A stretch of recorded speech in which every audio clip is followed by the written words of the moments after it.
propre, c'est comme un mur que l'on traverse. C'est la brume qui se disperse, une promesse encore plus belle, la connaissance universelle. Compter, apprendre à compter sur soi-même, à compter pour ceux qui vous aiment, pour faire aussi partie du nombre, pouvoir enfin sortir de l'ombre, comprendre combien la vie peut être belle, et se mettre à compter pour elle, vers la somme de cette différence, et se soustraire à l'ignorance. Écrire, apprendre à écrire son histoire, à la plume et au crayon noir, en appliquant son écriture, raconter sa propre aventure, surprendre, cueillir le ciment comme des fleurs, semer les graines au long du cœur, confier son âme et sa mémoire à celui qui viendra plus tard. Pour cet enfant à son pupitre, tirer la langue sur le titre, écrire son nom sur son cahier, c'est plonger vers sa liberté.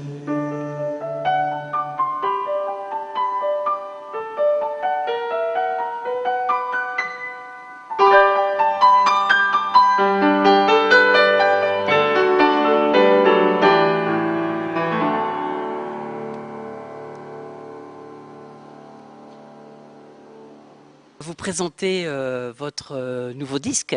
Nouveau disque, nouveau spectacle.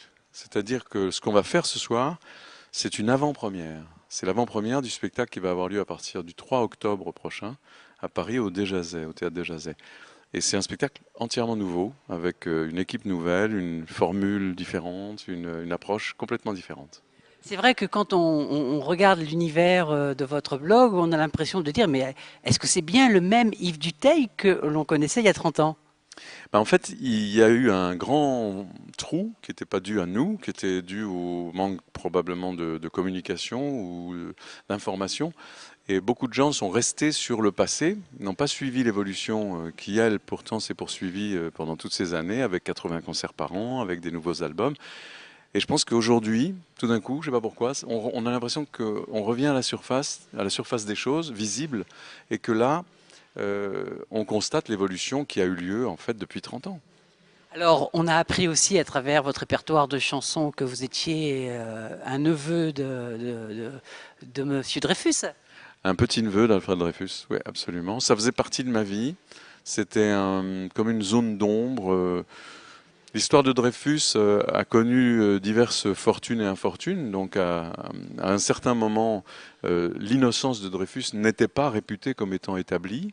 Donc, à un moment donné, je me suis déclenché. Je me suis dit, bon, je suis son petit-neveu, j'ai peut-être un rôle à jouer. Il faut peut-être que je me mouille un peu, que je mouille la chemise et que j'aille dire aux gens que Dreyfus était innocent.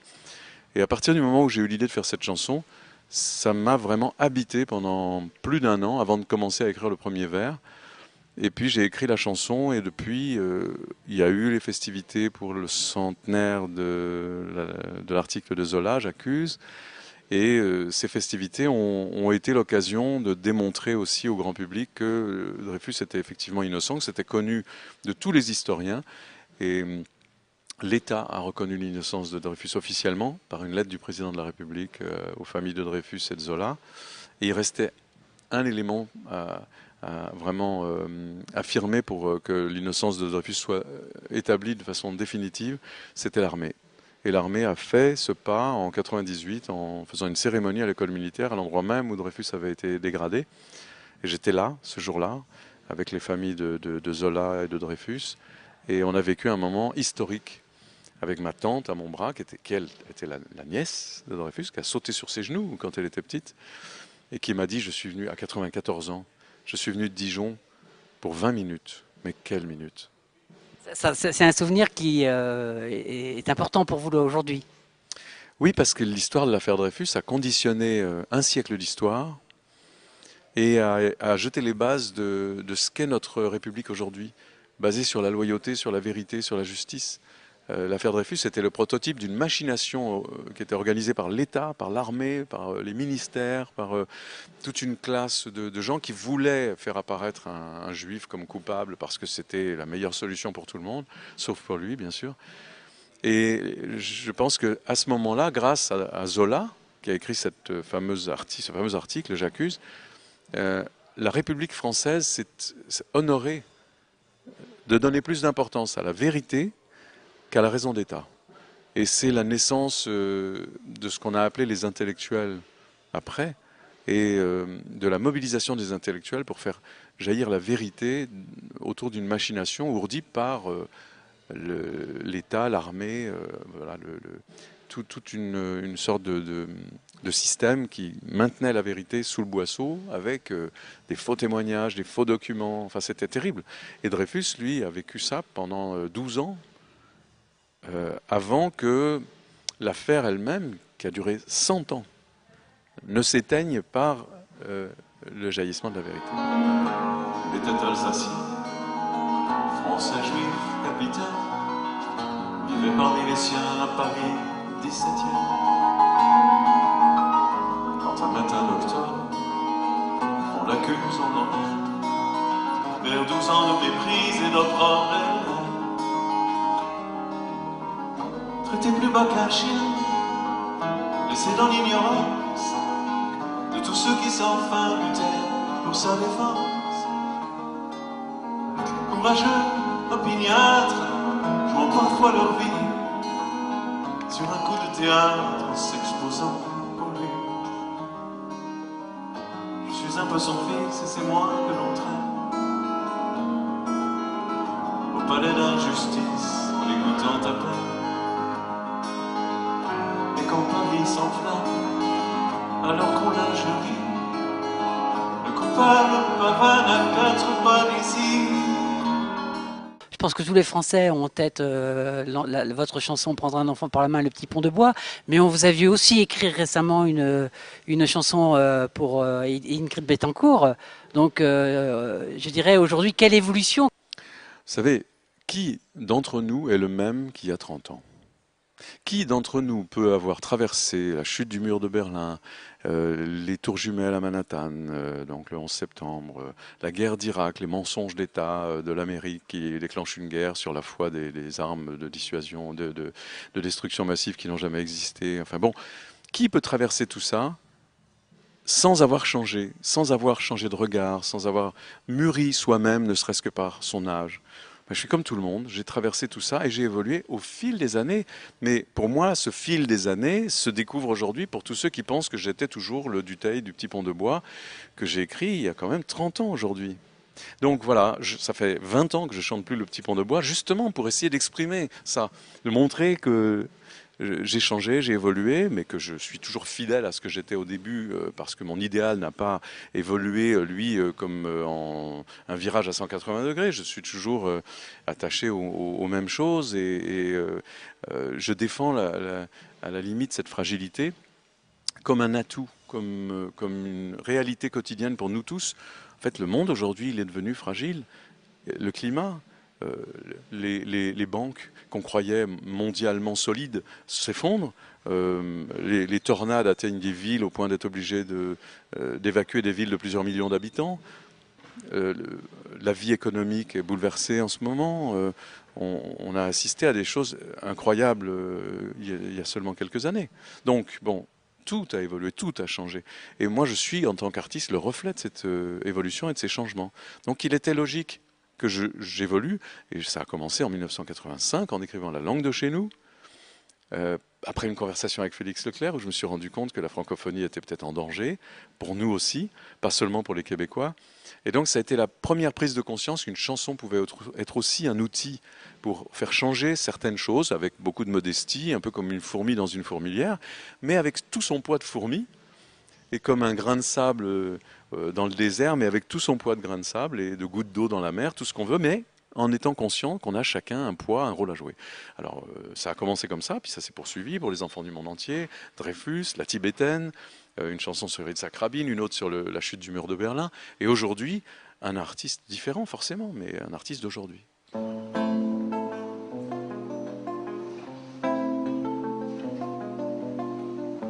Assis près du grand saule au milieu du jardin, comme à tes premiers jours penché sur ton couffin, quand je berçais tes rêves à la tombée du soir, j'essaie d'imaginer le cours de ton histoire, les lignes de ta main. Si j'étais ton chemin, je me ferais discret dans l'ombre de tes pas, pour t'aider à grandir et pour t'ouvrir la voie. Je serais la poussière qui s'envole à tes pieds, un peu de mon bonheur qui colle à tes souliers. Je t'aimerais au point de te lâcher la main, pour que tu sois le seul à choisir ton destin, à dessiner ta route en puisant au hasard les raisons d'espérer et la force d'y croire. Si j'étais ton chemin, si j'étais ton chemin, je construirais des ponts, des tunnels, des ouvrages, j'ouvrirais des sentiers partout sur ton passage, pour que tu puisses aussi t'écarter quelquefois des pistes balisées qu'on a tracées pour toi. Vous avez participé à la coordination française pour la décennie. Alors la décennie de la culture et de la paix, c'est ça, c'est un engagement fort ça aussi, au titre de de la protection de l'enfance, de la citoyenneté, des droits de l'homme, de la non-violence. Je pense qu'il y a aujourd'hui une prise de conscience que chacun peut avoir un rôle à jouer. Donc je joue le mien, en mettant ma notoriété au service de quelque chose d'autre. C'est-à-dire que le public m'a fait le cadeau de cette notoriété qui n'a rien à voir avec la célébrité. Parce que je pense qu'il y a vraiment deux notions différentes. Et je mets ce nom, qui est peut-être un tout petit peu plus en lumière que celui de quelqu'un d'anonyme, au service d'Ingrid Betancourt, au service des enfants malades, au service des handicapés, de la culture, de la chanson française. Et je pense que les minorités qui cherchent à continuer à exister en dépit de cette espèce d'uniformisation vers laquelle le monde essaie de nous faire tendre et que nous refusons toujours à toute force. Parce que chaque fois qu'on essaie de faire croire qu'on ressemble tous à quelque chose et qu'on a de cesse que de montrer qu'on est différent. C'est pas un hasard, c'est que simplement, effectivement, on a des racines, une culture, une personnalité, tout ça se conjugue pour montrer qu'on est unique. Eh bien, les langues régionales, la langue française, elle est constituée de langues régionales qui ont aussi le droit d'exister et qui constituent la francophonie. Comme le monde entier est relié par la langue française à travers des pays comme le Vietnam, où il y a 0,7% de francophones, mais qui du coup est un pays francophone. Alors oui, je me bats pour l'identité de chacun, mais aussi pour le sentiment qu'il n'y a pas une culture qui prédomine par rapport aux autres. Je crois qu'on est passé de l'exception culturelle française, qui est une espèce de mythe et une espèce d'illusion que la France a une place différente de tous les autres pays dans le monde. Mais je pense que l'exception culturelle française, si on se met du côté de l'Italie, ils doivent se dire mais pourquoi eux, quoi?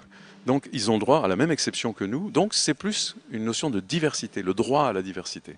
Oui, donc pour vous, la chanson française, c'est pas une notion en soi. Si, parce que la chanson française, quand on parle de chanson dans le monde, c'est la chanson française. Mais pareil qu'on parle du pinot noir en Alsace, ou qu'on parle du Bourgogne, ou qu'on parle de la choucroute en Alsace, je veux dire, les produits corses, c'est des produits régionaux et ils ont cette spécificité. La chanson française, elle a une spécialité, une spécificité, et elle existe en tant que telle. Autant qu'on la reconnaisse, qu'on la valorise pour ce qu'elle est, et voilà, je crois que voilà, simplement ce droit à la différence ne doit pas être simplement un flambeau qu'on agite pour se réfugier derrière comme avec un uniforme. C'est un peu aujourd'hui ce qu'on a tendance à faire. Mais ça n'empêche qu'on peut aussi mettre en valeur ce que l'on a de différent. Vous avez choisi, vous avez une démarche d'artiste, mais aussi une démarche d'élu. Vous êtes depuis 20 ans le maire de Précy-sur-Marne. Vous vous jugez comme maire indépendant? J'ai été élu sur une liste d'intérêts communaux avec des gens qui sont d'horizons différents. J'ai jamais eu de carte d'aucun parti. Alors, je vais être très très franc et très sincère avec vous. Oui, je me suis engagé derrière un homme Mais je ne me suis pas forcément engagé derrière une idéologie pour autant.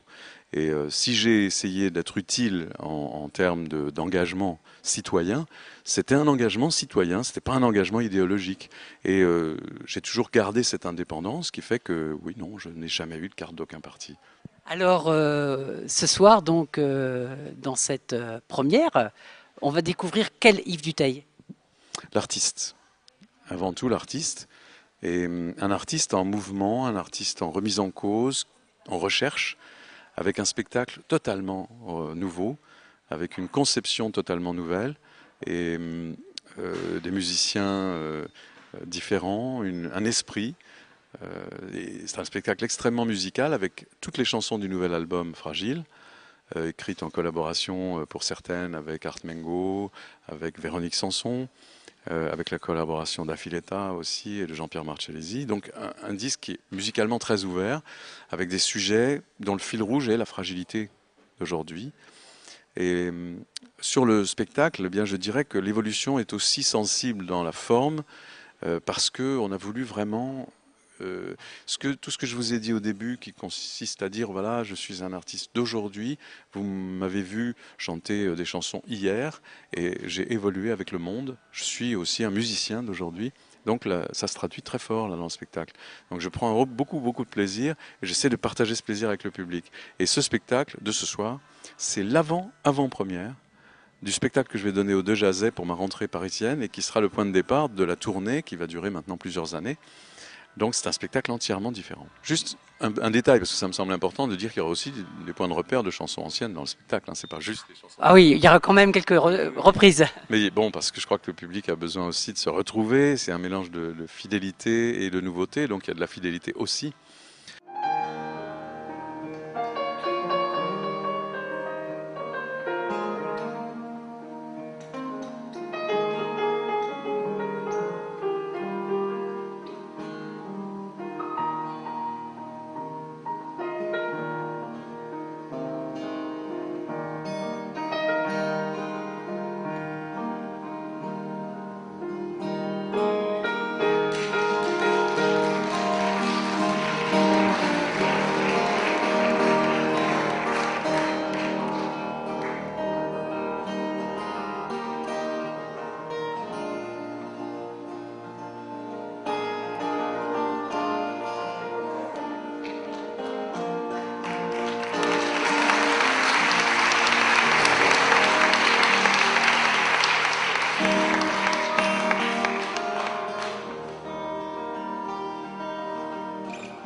Ce que j'ai envie de dire aujourd'hui, j'ai envie de dire que je suis inquiet pour l'avenir, que les artistes sont des témoins de leur temps, mais des témoins qui tiennent compte de toute la réalité de leur temps, avec sa fragilité, son espoir, sa lumière, et que dans les pires moments, je crois, il y a de la lumière à cueillir et du plaisir à partager. Donc c'est pas un spectacle grave ni triste, même si parfois les sujets sont graves ou difficiles, c'est toujours festif. Et voilà, je crois que j'ai envie aujourd'hui d'être à la fois un artiste du présent, mais aussi de l'avenir, parce qu'on est en mouvement et on a envie que ça bouge.